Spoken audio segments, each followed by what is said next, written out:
ನಮಸ್ಕಾರ ವೀಕ್ಷಕರೇ, news and views ವಿಶೇಷ ಕಾರ್ಯಕ್ರಮಕ್ಕೆ ಸ್ವಾಗತ. ನಾನು ಪವಿತ್ರ ಸೂರ್ಯವಂಶಿ. ಎಂದಿನಂತೆ ನನ್ನ ಜೊತೆಗೆ ಜಾಯಿನ್ ಆಗಿದ್ದಾರೆ ನಮ್ಮ ಸಿಇಒ ಅರವಿಂದ್ ಸಾಕರ.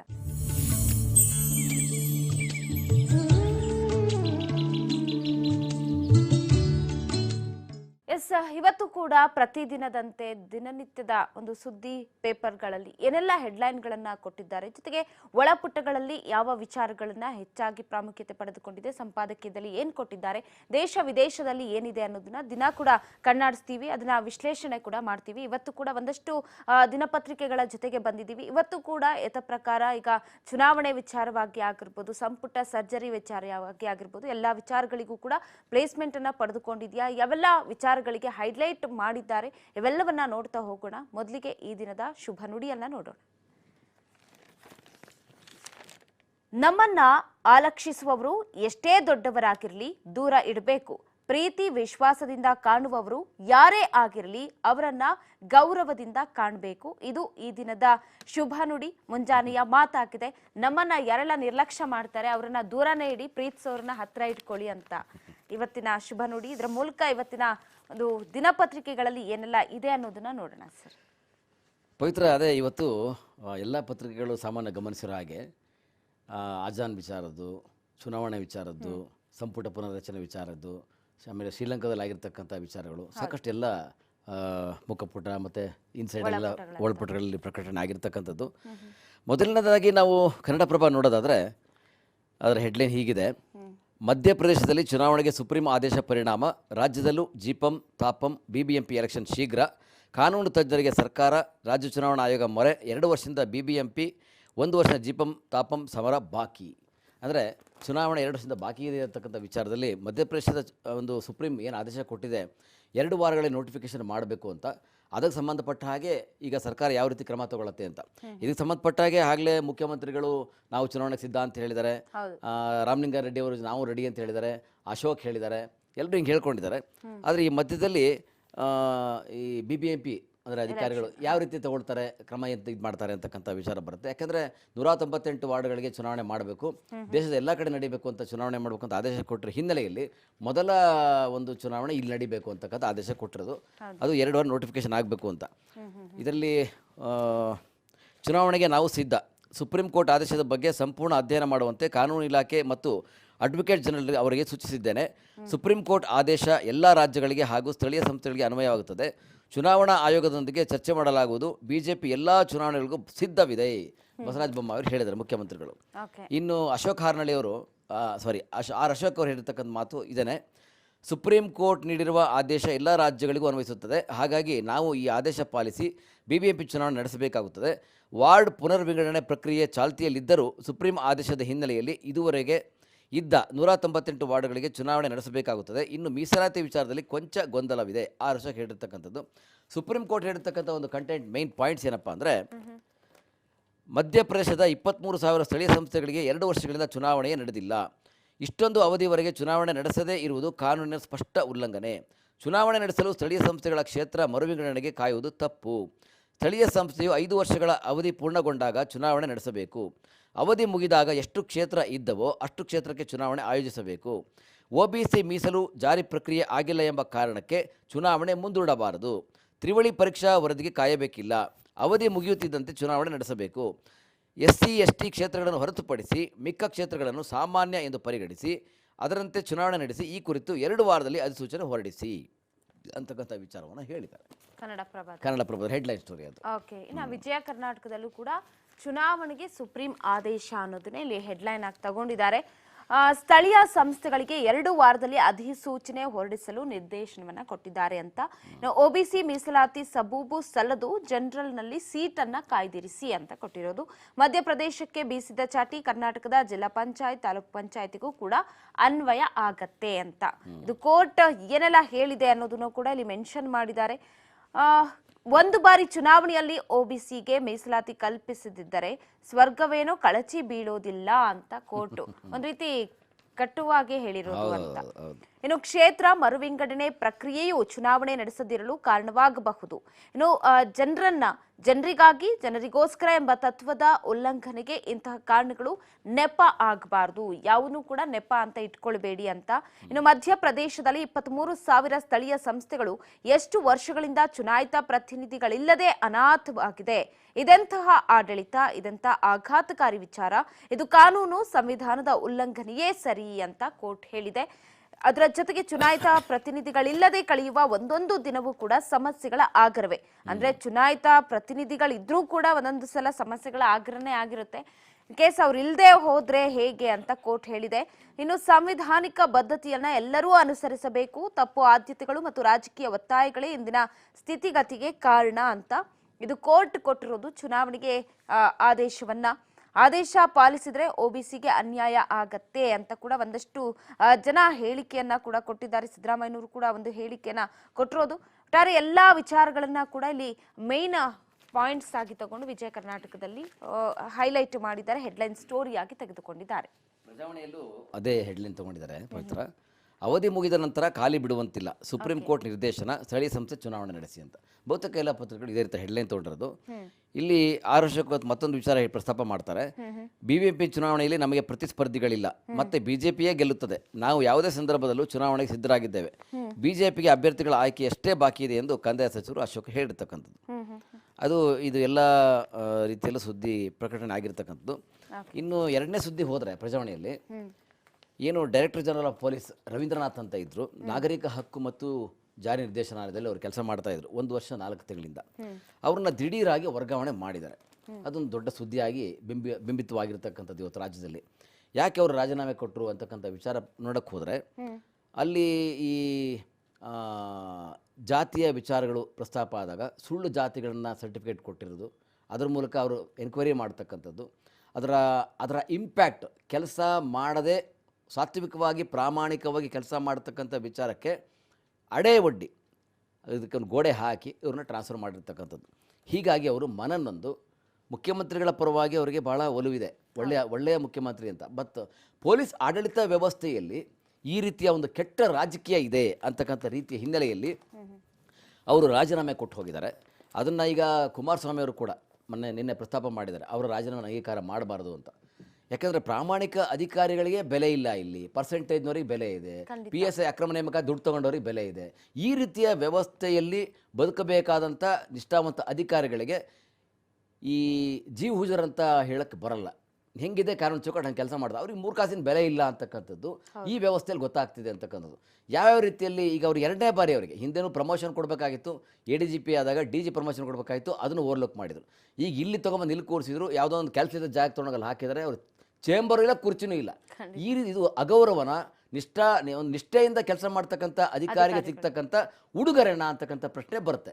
ಇದರಲ್ಲಿ ಒಂದು ಸುದ್ದಿ ಒಂದೇ ಪ್ಯಾರ ಓದ್ಬಿಡ್ತೀನಿ. ಇದರಲ್ಲಿ ರಾಜ್ಯ ಪೊಲೀಸ್ ತರಬೇತಿ ವಿಭಾಗದ DGP ಡಾಕ್ಟರ್ P. ರವೀಂದ್ರನಾಥ್ ಅವರು ತಮ್ಮ ಹುದ್ದೆಗೆ ಮಂಗಳವಾರ ರಾಜೀನಾಮೆ ನೀಡಿ ಸರ್ಕಾರದ ಮುಖ್ಯ ಕಾರ್ಯದರ್ಶಿ P. ರವಿಕುಮಾರ್ ಅವರಿಗೆ ಪತ್ರ ಸಲ್ಲಿಸಿದ್ದಾರೆ. ನಾಗರಿಕ ಹಕ್ಕುಗಳ ಜಾರಿ ನಿರ್ದೇಶನಾಲಯದ DGP ಆಗಿದ್ದ ರವೀಂದ್ರನಾಥ್ ಅವರನ್ನು ಪೊಲೀಸ್ ತರಬೇತಿ ವಿಭಾಗಕ್ಕೆ ಇತ್ತೀಚೆಗಷ್ಟೇ ವರ್ಗಾಯಿಸಲಾಗಿದೆ. ಸೋಮವಾರಷ್ಟೇ ಅವರು ಅಧಿಕಾರ ವಹಿಸಿಕೊಂಡಿದ್ದರು.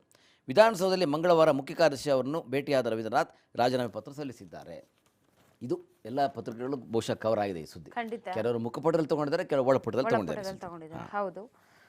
ಇನ್ನೊಂದು ವಿಜಯ ಕರ್ನಾಟಕದಲ್ಲಿ ಬಾಟಮ್ಸ್ ಪೆಡಲಿ ಕೊಟ್ಟಿರೋದು, ಇಂದು CM ಅಮಿತ್ ಶಾ ಭೇಟಿ, ಸಾಧ್ಯವೇ ಸಂಪುಟ ಸರ್ಜರಿ ಅಂತ ಕೊಟ್ಟಿದ್ದಾರೆ.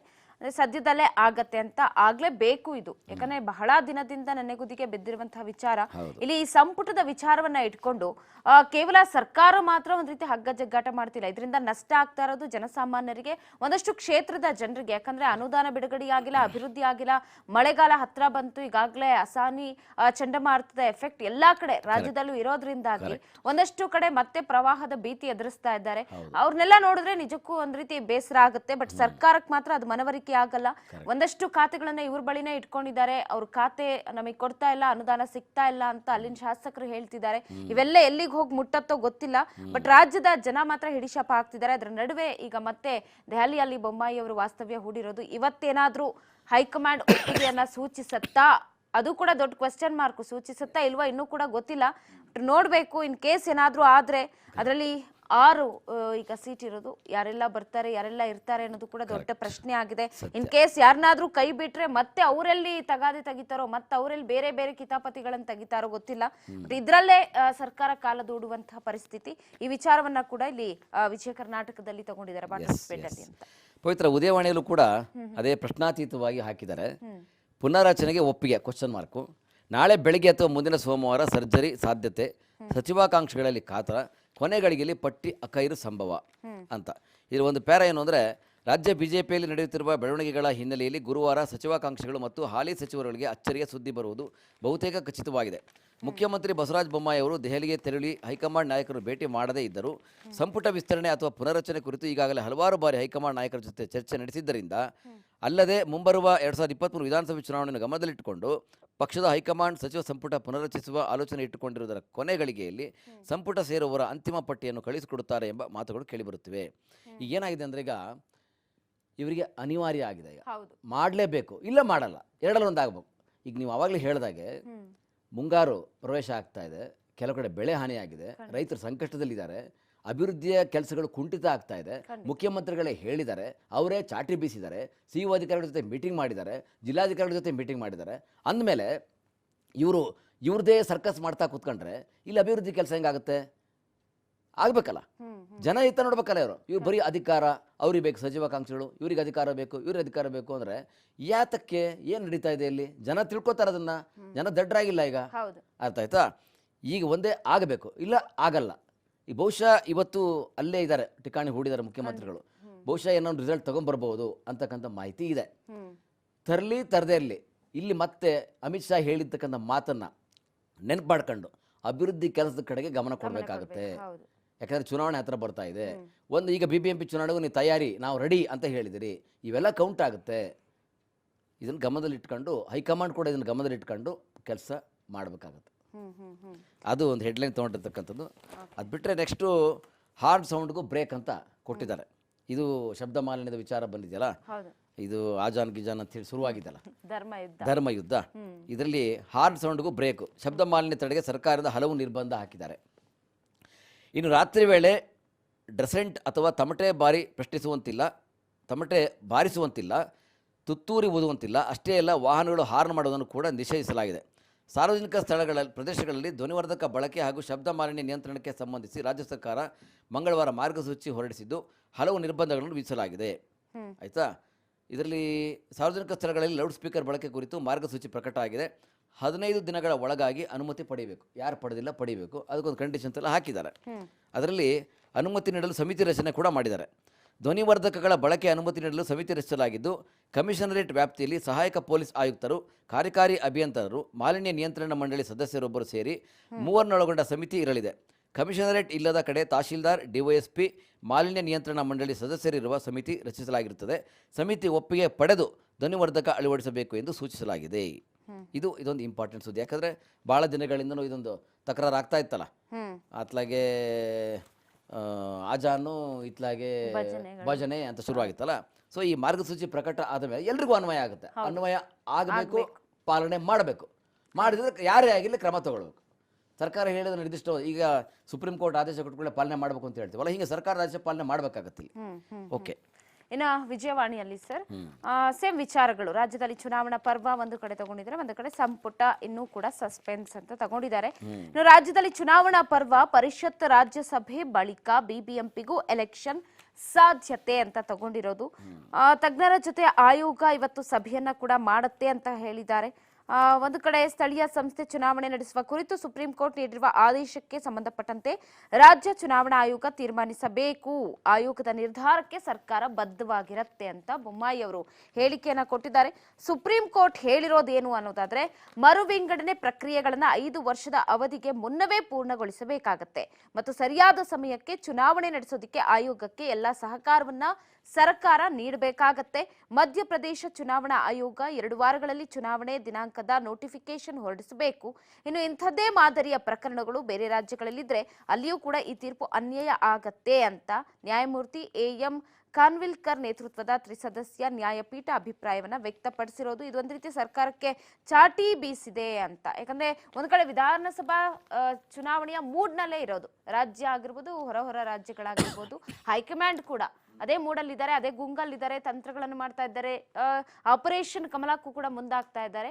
ಅವ್ರಿಗೊಂದ್ ರೀತಿ ಪೆಟ್ಟು. ಬಟ್ ಏನು ಮಾಡೋಕ್ಕಾಗಲ್ಲ, ಸುಪ್ರೀಂ ಕೋರ್ಟ್ ಹೇಳಿದೆ ಅಂತಂದ್ರೆ ಆ ವಿಚಾರವನ್ನ ಅವರು ಸೀರಿಯಸ್ ಆಗಿ ತಗೊಳ್ಳೇಬೇಕು. ಆ ವಿಚಾರವನ್ನ ಇಲ್ಲಿ ಹೈಲೈಟ್ ಮಾಡಿದ್ದಾರೆ. ಅದ್ರ ಜೊತೆಗೆ ಸಂಪುಟ ಇನ್ನೂ ಸಸ್ಪೆನ್ಸ್. ಇಂದು ಬೊಮ್ಮಾಯಿ ಅಮಿತ್ ಶಾ ಅವರಿಗೆ ಭೇಟಿ ಅಂತ ಇಲ್ಲೂ ಕೂಡ ಕ್ವಶನ್ ಮಾರ್ಕ್ ಕೊಟ್ಟಿದ್ದಾರೆ. ಭೇಟಿ ಆಗ್ತಾರಾ ಇಲ್ವಾ ಅಂತ ಗೊತ್ತಿಲ್ಲ. ಅದ್ರ ಜೊತೆಗೆ ಮೋದಿ ಅವರನ್ನ ಕೂಡ ಭೇಟಿ ಆಗ್ತಾರೆ ಇವತ್ತು ಬೊಮ್ಮಾಯಿ ಅವರು ಅಂತ. ಯಾಕಂದ್ರೆ ಮೋದಿ ಅವರ ಭೇಟಿಗೂ ಕೂಡ ಅವಕಾಶವನ್ನ ಕೇಳಿದ್ದಾರೆ ಬೊಮ್ಮಾಯಿ ಅವರು. ಅಂದ್ರೆ ಅವ್ರಿನ್ನೂ ಕೂಡ ಸಮಯ ನಿಗದಿ ಮಾಡಿಲ್ಲ. ಆದ್ರೆ JP ನಡ್ಡಾ ಅವ್ರು ಹೇಳಿದ್ದಾರೆ ಒಂದಿನ ವೆಯ್ಟ್ ಮಾಡಿ ನೋಡಿ ಅಂತ. ಇನ್ ಕೇಸ್ ಇವತ್ತೇನಾದ್ರೂ ಅಮಿತ್ ಶಾ ಅವ್ರು ಸಿಕ್ಕರೆ, ಬಹುಶಃ ಏನಾದ್ರೂ ಸಿಗುವಂತಹ ಚಾನ್ಸಸ್ ಇದ್ರೆ ಮತ್ತೆ ಅದು ನಾಳೆಗೆ ಮುಂದೂಡಿಕೆ ಆಗಿ ನಾಳೆ ಮೋದಿ ಅವ್ರನ್ನ ಇನ್ ಕೇಸ್ ಏನಾದ್ರೂ ಟೈಮ್ ಸಿಕ್ಕಿದ್ರೆ ಅವ್ರ ಜೊತೆಗೂ ಮಾತುಕತೆ ಆಡಿ ಅದಾದ ನಂತರ ಸಂಪುಟ ಏನಾಗುತ್ತೆ ಅಂತ ಹೇಳ್ತಾರೋ ಏನೋ ಗೊತ್ತಿಲ್ಲ. ಜನ ಅಂತೂ ಕಾಯ್ತಾನೆ ಇರ್ಬೇಕು ಇವತ್ತು ನಾಳೆ ನಾಡಿದ್ದು ಅಂತ. ಅದರಲ್ಲೂ ಈ ಲಾಭಿ ಮಾಡ್ತಿರುವಂತಹ ಆಕಾಂಕ್ಷಿಗಳು ತುದಿಗಾಲಲ್ಲಿ ಇದ್ದಾರೆ ಅಂತ. ಅದೊಂದು ಆಯ್ತು. ಈ ಕನ್ನಡಪರ ಇದು ಎರಡನೇ ಹೆಡ್ಲೈನ್ ಕಗಡೆ ಅಂದ್ರೆ ಮೇಲ್ಮನೆಯ 7 ಸ್ಥಾನಗಳಿಗೆ ಜೂನ್ 3ರಂದು ಚುನಾವಣೆ ನಡೀತಾ ಇದೆ. ಬಿಜೆಪಿಗೆ 4, ಕಾಂಗ್ರೆಸ್ಗೆ 2, JDS 1 ಸ್ಥಾನ ಗ್ಯಾರಂಟಿ. ಈ ಚುನಾವಣೆ ಬಳಿಕ ಬಿಜೆಪಿಗೆ ಮೇಲ್ಮನೆಯಲ್ಲಿ ಬಹುಮತ. ನಿವೃತ್ತಿ ಯಾರ್ಯಾರು? ಕಾಂಗ್ರೆಸ್ನಲ್ಲಿ RB Timmapur, Allam Veerabhadrappa, S Veena Achaiah, KV Narayanaswamy. ಬಿಜೆಪಿಯಲ್ಲಿ ಲೆಹರ್ ಸಿಂಗ್, ಲಕ್ಷ್ಮಣ ಸವದಿ. JDSನಲ್ಲಿ HM ರಮೇಶ್ ಗೌಡ. ಇವರ ನಿವೃತ್ತಿ ಆಗ್ತಕ್ಕಂಥವ್ರು. ಸೊ ಈ ಮೇಲ್ಮನೆ ಸ್ಥಾನ 2 ಚುನಾವಣೆ ನಡೀತಾ ಇದೆಯಲ್ಲ, ಸೊ ಆದಷ್ಟಲ್ಲಿ ಏನೇನಾಗತ್ತೆ ಅಂತಕ್ಕಂಥದ್ದು ಇದೆ. ಮುಂದಿನ ತಿಂಗಳು ತೆರವಾಗುವ ವಿಧಾನಸಭಾ ಪರಿಷತ್ತಿನ 7 ಸ್ಥಾನಗಳಿಗೆ ಚುನಾವಣಾ ಆಯೋಗವು ಮಂಗಳವಾರ ಚುನಾವಣೆ ಘೋಷಣೆ ಮಾಡಿದೆ. ವಿಧಾನಸಭೆ ಸದಸ್ಯರು ಈ ಚುನಾವಣೆಯಲ್ಲಿ ವಿಧಾನ ಪರಿಷತ್ ಸದಸ್ಯರನ್ನು ಆಯ್ಕೆ ಮಾಡಲಿದ್ದಾರೆ. ಅದೊಂದು ಸುದ್ದಿ ಆಯ್ತಾ. ಅದು ಬಿಟ್ಟರೆ ಇನ್ನೇನಿದೆ ಬೇರೆ? ಈಗ BBMP ಚುನಾವಣೆ ತಗೊಳ್ಳೋಣ. ಇದರಲ್ಲಿ 2ನೇ ಪೇಜಲ್ಲಿ ಸರ್ಕಾರಕ್ಕೆ ಈಗ BBMP ಚುನಾವಣೆ ಇಕ್ಕಟ್ಟು. 2 ವರ್ಷದ ಚುನಾವಣೆ ಮುಂದೂಡುತ್ತಾ ಬಂದಿದ್ದ ಸರ್ಕಾರ ಈಗ ಏನು ಮಾಡುತ್ತೆ ಎಂಬುದೇ ಕುತೂಹಲ. ಅಂದರೆ ಏನೆಲ್ಲ ತೊಡರುಗಳಿದ್ದಾವೆ, ಏನು ಎತ್ತ ಅಂತ ಹೇಳೋ ದೃಷ್ಟಿಯಲ್ಲಿ ಬಹುಶಃ ಈಗ ಕಮಿಷನರ್ ಅಂಗಳಕ್ಕೆ ಚೆಂಡು ಬೆಂದು ಬಿದ್ದಿದೆ. ಸರ್ಕಾರದ ಒಂದು ಅನುಮತಿ ಪಡೆದು ಆ ಸರ್ಕಾರದ ಸಮಾಲೋಚನೆ ಮಾಡಿ, ಯಾಕೆಂದ್ರೆ ಮುಖ್ಯಮಂತ್ರಿಗಳು ರೆಡಿ ಅಂತ ಹೇಳಿದ್ದಾರೆ. ಬಟ್ ಸಾಧಕ ಬಾಧಕಗಳು ಏನು ಅಂತ ನೋಡಿಕೊಂಡು ಮಾಡಬೇಕಾಗುತ್ತೆ. ಇಲ್ಲಿ ಸಂಯುಕ್ತ ಕರ್ನಾಟಕದಲ್ಲೂ ಕೂಡ ಮೇಲ್ಮನೆ ಲೆಕ್ಕಾಚಾರ ಜೂನ್ 3ರಂದು ಮುಹೂರ್ತ ಅಂತ ಕೊಟ್ಟಿದ್ದಾರೆ. ಇಲ್ಲೂ ಕೂಡ ಸಂಭಾವನೀಯರ ಒಂದು ಪಟ್ಟಿಯನ್ನ ಕೊಟ್ಟಿದ್ದಾರೆ. CH ವಿಜಯಶಂಕರ್, ಛಲವಾದಿ ನಾರಾಯಣಸ್ವಾಮಿ, ನಿರ್ಮಲ್ ಕುಮಾರ್ ಸುರಾನ, ಮಹೇಶ್ ಟಿಂಗಿನಕಾಯಿ, ಜೊತೆಗೆ VS ಉಗ್ರಪ್ಪ, ರಘುರಾಮ್ ರಾಮಣ್ಣ, ಕುಪಂದ್ರ ರೆಡ್ಡಿ. ಇಷ್ಟು ಜನರು ಸಂಭಾವನೀಯರು ಅಂತ ಕೊಟ್ಟಿದ್ದಾರೆ. ರಾಜ್ಯದ ವಿಧಾನಸಭೆಯಿಂದ ವಿಧಾನ ಪರಿಷತ್ನ 7 ಸ್ಥಾನಗಳಿಗೆ ಆಯ್ಕೆ ಮಾಡೋದಕ್ಕೆ ಚುನಾವಣಾ ಅಧಿಸೂಚನೆ ಪ್ರಕಟವಾಗಿದೆ. ಮುಂದಿನ 14 ದಿನಗಳಲ್ಲಿ 3 ಪಕ್ಷದ ಅಭ್ಯರ್ಥಿಗಳು ಕೂಡ ಆಯ್ಕೆಯನ್ನ ಮಾಡಬೇಕಾಗಿದೆ ಅಂತ. ಹಾಗಾಗಿ ಎಲ್ಲಾ ಪಕ್ಷದ ಜೊತೆಗೆ ಈ ಒಂದು ಅಭ್ಯರ್ಥಿಗಳ ಸಂಭಾವನೀಯರ ಪಟ್ಟಿ ಕೊಟ್ಟಿದ್ದಾರೆ. ಇನ್ನು ಆಯ್ಕೆಗೆ ಅಗತ್ಯ ಮತ ಬೇಕಾಗಿರೋದು 29, ಬಿಜೆಪಿ ಸದಸ್ಯ ಬಲ ಇರೋದು 120, ಕಾಂಗ್ರೆಸ್ ಶಾಸಕರು 69, JDS ಸದಸ್ಯರು 32, ಬಹುಜನ ಸಮಾಜ ಪಕ್ಷ 1, ಪಕ್ಷೇತರ ಸದಸ್ಯರು 2, ನಾಮನಿರ್ದೇಶನ 1, ಒಟ್ಟು 225 ಇರೋದು. ಬಟ್ ಇರೋದು 29 ಮಾತ್ರ ಅಂತ ಅದನ್ನ ಕೊಟ್ಟಿದ್ದಾರೆ. ಅದ್ರ ಜೊತೆಗೆ BBMP ಚುನಾವಣೆಗೆ ಇಲ್ಲಿ ಒಂದು ಹೆಡ್ಲೈನ್ ಸ್ವಲ್ಪ ಚೆನ್ನಾಗಿ ಕೊಟ್ಟಿದ್ದಾರೆ. ಬಂತು ಜನಾದೇಶದ ಕಾಲ ಅಂತ ಕೊಟ್ಟಿದ್ದಾರೆ. ಕರ್ನಾಟಕದ ಈಗ ಜನಾದೇಶದ ಕಾಲ. 2 ವರ್ಷಗಳಿಂದ ನೆನೆಗುದಿಗೆ ಬಿದ್ದಿದ್ದಂತಹ BBMP ಚುನಾವಣೆ ಸುಪ್ರೀಂ ಕೋರ್ಟ್ನ ಕೃಪೆಯಿಂದ ಗುರುಬಲ ಒದಗಿ ಬಂದ ಸಮಯಕ್ಕೆ ಸರಿಯಾಗಿ ವಿಧಾನ ಪರಿಷತ್ನ 7 ಸ್ಥಾನಗಳಿಗೆ ಚುನಾವಣಾ ದಿನಾಂಕ ಘೋಷಣೆಯಾಗಿದೆ ಅಂತ ಕೊಟ್ಟಿದ್ದಾರೆ. ಇದು ಸಂಯುಕ್ತ ಕರ್ನಾಟಕದಲ್ಲಿ ಬಂದಿರುವಂತಹ ವಿಚಾರ. ನೀವು ಹೇಳಿದ ಹಾಗೆ ಈಗ ಧ್ವನಿವರ್ಧಕಕ್ಕೂ ಕೂಡ ಮಾರ್ಗಸೂಚಿ ಆ ವಿಚಾರವನ್ನ ಕೂಡ ತಗೊಂಡಿದ್ದಾರೆ. ಇದು ಮಳೆಗಾಲವೋ ಅಥವಾ ಬೇಸಿಗೆ ಕಾಲವೋ, ವಾರದಿಂದ ನಿಲ್ಲದ ಮಳೆ, ತಪ್ಪದ ವಾಹನ ಸವಾರರ ಪರದಾಟ ಅಂತ ಕೊಟ್ಟಿದ್ದಾರೆ. ಜೊತೆಗೆ ಈಗಷ್ಟೇ ಹೇಳಿದ್ರೆ ಶಿಕ್ಷಕರ ಪರೀಕ್ಷೆಗೆ CCTV ಅಂತ ಆ ಹೆಡ್ಲೈನ್ ಅನ್ನ ಇಲ್ಲೂ ಕೂಡ ಅಂದ್ರೆ ಬಾಟಮ್ ಸ್ಪೆಡ್ ಅಲ್ಲಿ ತಗೊಂಡಿದ್ದಾರೆ. ಶಿಕ್ಷಕರ ಪರೀಕ್ಷೆಗೆ ಹದ್ದಿನ ಕಣ್ಣು ಅಂತ. ಜೊತೆಗೆ ಸಂಪುಟ ವಿಸ್ತರಣೆಯ ಆಸೆ ಇನ್ನೂ ಕೂಡ ಜೀವಂತ. ಇಷ್ಟೂ ಕೂಡ ಮೇನ್ ಹೆಡ್ಲೈನ್ ಅಲ್ಲಿ ಸಂಯುಕ್ತ ಕರ್ನಾಟಕದಲ್ಲಿ ತೆಗೆದುಕೊಂಡಿದ್ದಾರೆ. ಈ ಪ್ರಜಾವಾಣಿಯಲ್ಲಿ ಒಳಪುಟ್ಟದ್ದು ನೋಡೋದಾದ್ರೆ ಪವಿತ್ರ, CCTV ಕ್ಯಾಮ್ರಾ ಕಣ್ಗಾವಣದಲ್ಲಿ ಶಿಕ್ಷಕರ ನೇಮಕಾತಿ ಪರೀಕ್ಷೆ ಅಂತ. ಈ CCTV ಇಡ್ತಿರೋ ಏನು ಮಾಡ್ತಿರೋ ಗೊತ್ತಿಲ್ಲ. ಬಟ್ ಈ ಪರೀಕ್ಷೆಗಳು ನಡೀತಕ್ಕಂಥ ಅಕ್ರಮಗಳನ್ನು ಅದು ತಡೆಯೋ ಮಟ್ಟದಲ್ಲಿ ಮಾಡಿಬಿಟ್ರೆ ಅದೇ ಸಾರ್ಥಕ ಆಗ್ಬಿಡುತ್ತೆ. ಯಾಕಂದ್ರೆ ಎಲ್ಲವೂ ಅಕ್ರಮ ಅಂತ ಬಂದು ಜನರಿಗೆ ಯಾವುದೇ ಪರೀಕ್ಷೆ ನಡೆಸಿದ್ರು ಆ ಸರ್ಕಾರದ ಮೇಲೆ, ಆ ಆಡಳಿತ ವ್ಯವಸ್ಥೆ ಮೇಲೆ, ಈ ಪರೀಕ್ಷೆಗಳ ಮೇಲೆ ವಿಶ್ವಾಸನ ಹೋಗ್ಬಿಟ್ಟಿದೆ. ಇದು ಯಾವ ಮಟ್ಟಕ್ಕಿದೆ? ಇಲ್ಲೂ ಏನಾಗುತ್ತೆ, ಈ ಮುಂದೆ ಜನ ಸಾಮಾನ್ಯವಾಗಿ ಹೇಳ್ತಾರೆ, ನೀವು CCTV ಇಡ್ತಿರೋ, ಎಷ್ಟು ಬಿಗಿ ಬಂದೋಬಸ್ತ್ ಮಾಡ್ತಿರೋ, ಏನು ಮಾಡಿದ್ರು ಮತ್ತೆ ನಾಳೆ ಅಲ್ಲೇನೋ ಆಗಿರ್ಬೇಕಣ, ಮತ್ತೆ ನಮ್ಮ ಮುಚ್ಚಾಕೊಂಡಿದ್ದಾರೆ ಕಣ, ಅದು ಹಿಂಗೆ ಕೊಟ್ಟಂತ ಕಣ, ಈಗ ಏನೇನು ಒಂದು ಪ್ರಕ್ರಿಯೆಗಳು ನಡೆದಿದೆ. ದುಡ್ಡು ಕೊಟ್ಟಿದ್ದ ವ್ಯವಹಾರ ಆಗಿರ್ಬೋದು, ಬ್ಲೂಟೂತ್ ಮತ್ತೊಂದು ಏನೋ, ಅದು ಬಿಟ್ಟು ಬೇರೆ ಏನಾದ್ರು ಐಡಿಯಾ ಇದೆಯಾ ಅಂತ ನೋಡ್ಕೊಂಡು ಮಾಡುವಂಥ ಚಾಲಾಕಿಗಳು ಇದ್ರೂ ಇರಬಹುದು, ಆಶ್ಚರ್ಯನೇ ಇಲ್ಲ. ಹಾಗಾಗಿ ಈಗ ಶಿಕ್ಷಣ ಸಚಿವರು ಹೇಳಿರ್ತಕ್ಕಂಥದ್ದು ಏನಪ್ಪ ಅಂದರೆ, ರಾಜ್ಯದ ಸರ್ಕಾರಿ ಪ್ರಾಥಮಿಕ ಶಾಲೆಗಳಿಗೆ 15,000 ಪದವೀಧರ ಶಿಕ್ಷಕರ ನೇಮಕಾತಿಗೆ ಮೇ 21 ಮತ್ತು 22 ಸಂಪೂರ್ಣ CCTV ಕ್ಯಾಮೆರಾ ಕಣ್ಗಾವಲಿನಲ್ಲಿ ಸ್ಪರ್ಧಾತ್ಮಕ ಪರೀಕ್ಷೆ ನಡೆಸಲಾಗುವುದು ಅಂತ ಹೇಳಿ BC ನಾಗೇಶ್ವರ್ ಹೇಳಿರ್ತಕ್ಕಂಥದ್ದು. ಇನ್ನು ಭಾಳ ಇನ್ನೊಂದು ವಿಚಾರ ಅಂತಂದರೆ, ತರಾತುರಿಯಲ್ಲಿ ಗುಂಡಿ ಮುಚ್ಚಕ್ಕಂಥ ವಿಚಾರಗಳಲ್ಲಿ ಇಲ್ಲಿ BMRCಯಲ್ಲೂ ಮುನ್ನುಗ್ತಾ ಇರ್ತಕ್ಕಂಥದ್ದು. ಆಯಿತಾ, ಮೊನ್ನೆ ಏನು KSRTC ಬಸ್ಸು ಅಲ್ಲಿ ಹೋಗಿ ಡಿಕ್ಕಿ ಆಯಿತು ಮೈಸೂರು ರೋಡಲ್ಲಿ, ಸುಮಾರು ಜನ ಗಾಯಗೊಂಡ್ರು ಮೆಟ್ರೋ ಪಿಲ್ಲರ್ಗೆ.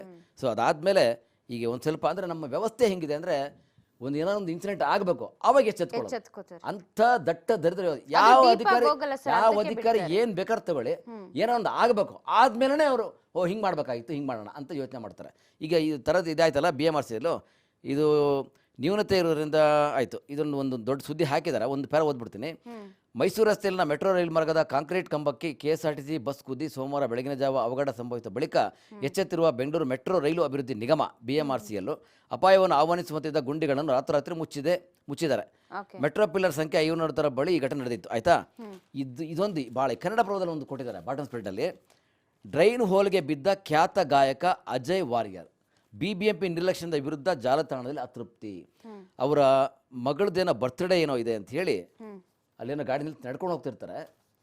ದೊಡ್ಡ ಗುಂಡಿ ಕಾಲು ಇದ್ಮೇಲೆ ಬಿದ್ದು ಪುಣ್ಯಕ್ಕೆ ಸೂಟ್ ಕೇಸ್ ಇತ್ತು, ನಾನು ಉಳ್ಕೊಂಡೆ, ಬಟ್ ಕಾಲಿಗೆ 5 ಸ್ಟಿಚ್ ಆಗಿದ್ದಾವೆ. ಇದಕ್ಕೆ ನಾನು ಪುಣ್ಯಕ್ಕೆ ಬದುಕೊಂಡ್ನಲ್ಲ, ನನ್ನ ಪುಣ್ಯ ಅದೇ ಏನಾದರೂ ಒಂದು ಸಣ್ಣ ಮಗು ನಡ್ಕೊಂಡು ಹೋಗ್ತಾ ಇದ್ದೇನಾದ್ರು ಅವಘಡ ಆಗಿದ್ರೆ ಏನು ಅಪಾಯ ಸಂಭವಿಸ್ತಾ ಇತ್ತು ಅಂತ ಹೇಳಿ ಅವರು ಪಾಪ ಅಪಾಯದಿಂದ ಪಾರಾಗಿ ಒಂದು ಹೇಳಿಕೆಯನ್ನು ಕೊಟ್ಟಿದ್ದಾರೆ. ಕನ್ನಡಪ್ರಭದಲ್ಲಿ ಆ ಸುದ್ದಿ ಇಲ್ಲಿದೆ ಒಳಪುಟದಲ್ಲಿ. ಹಾಂ, ನಗರದಲ್ಲಿ ಸುರಿದ ಭಾರೀ ಮಳೆಯಾದ ಡ್ರೈನ್ ಹೋಲ್ ಕಾರಣದೆ ಖ್ಯಾತ ಗಾಯಕ ಅಜಯ್ ವಾರಿಯರ್ ಗುಂಡಿಯೊಳಗೆ ಬಿದ್ದ ಪರಿಣಾಮ ಕಾಲಿಗೆ ತೀವ್ರ ಗಾಯ ಆಗಿ ಆಸ್ಪತ್ರೆಯಲ್ಲಿ ಚಿಕಿತ್ಸೆ ಪಡೆದಿದ್ದಾರೆ. ಇಲ್ಲಿ ಒಂದು ಲಾಸ್ಟ್ ಲೈನ್ ಓದ್ಬಿಡ್ತೀನಿ ಇದರಲ್ಲಿ.